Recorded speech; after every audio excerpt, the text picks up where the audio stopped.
Okay. My gift to you for a long weekend is no opening statement. So, Bob, I think we got you on the phone. We'll go to you. Thank you, John. I have a question about the Ukraine situation. I know the administration has said that it would not commit combat forces in Ukraine, but I'm wondering what you can say about the extent to which the U.S. military would continue support for Ukrainian forces in the event of a Russian invasion. In other words, what form of support would you consider? Details, and certainly no one wants to see another invasion and incursion of Ukraine. And as I said yesterday, we still here in the department believe that there's time and space for diplomacy. But what I also said stands true as well, that we have and we will continue to provide security assistance to Ukraine to help them better defend themselves, and that will continue. Yeah. I was going to add to that. We're watching the diplomatic talks this week, but nothing really seems to be changing. We're not getting that commitment of de-escalation that they were hoping to hear from Russia. And the State Department hinted on Thursday that Russia is laying the groundwork for fabricating the pretext of an invasion. Yeah. Could you confirm that? And if this is yes, and Russia does this, how will the U.S. prove it? And how is the Pentagon prepared to respond? There's a lot there. I mean, look, we've certainly seen this playbook before, particularly in 2014 with their illegal annexation, occupation of Crimea. Without getting into too much detail, we do have information that indicates that Russia is already working actively to create a pretext for a potential invasion, for a move on Ukraine. In fact, we have information that they've pre-positioned a group of operatives to conduct what we call a false flag operation, an operation designed to look like an attack on them or their people or Russian-speaking people in Ukraine, again as an excuse to go in. And we already have, in addition, indications that Russian influence actors are already starting.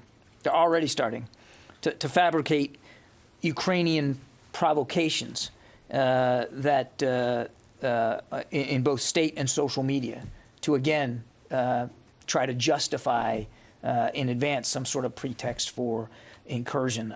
I'm not at liberty to go into a whole lot more detail than that.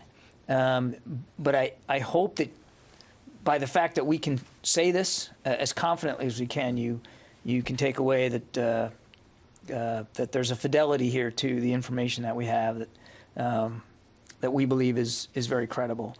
And again, we've seen this kind of thing before out of Russia. When there isn't an actual crisis to suit their needs, they'll make one up. And so we're watching for that. Yeah. May I follow up? So yesterday, the National Security Advisor said that this information that you just mentioned was downgraded and that he's going to update the media in 24 hours.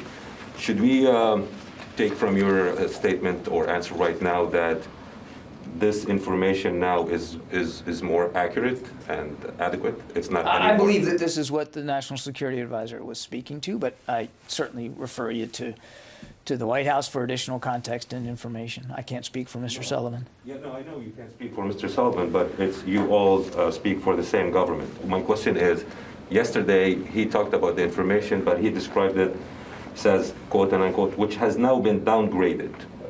So, has been any... That's what we're talking about, folks. So it's that information is, when you say it, when he says it's downgraded, and your statement now, should we understand that there's more validity to the information, that there's some kind of new indications? I'm trying to understand. Yeah, I'm not sure I totally understand your question. But but let me try it this way. Let me put it in a different way. Okay, So sure. based on his statement yesterday, there's information, however, he described this information as being downgraded, which means... Downgraded in classification so that we can talk about it as we've just done today. Thank you.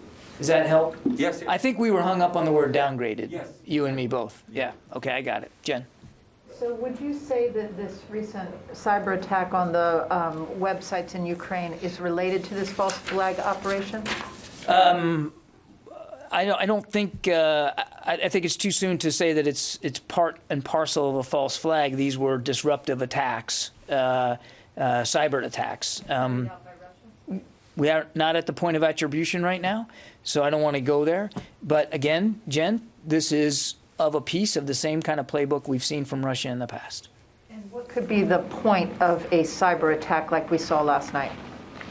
Again, you're asking me to speak for the actors responsible for this, but one could imagine, right, that an attack like that is meant to disrupt capability, to try to dissuade action, to try to change the behaviors or the leadership decisions inside Ukraine.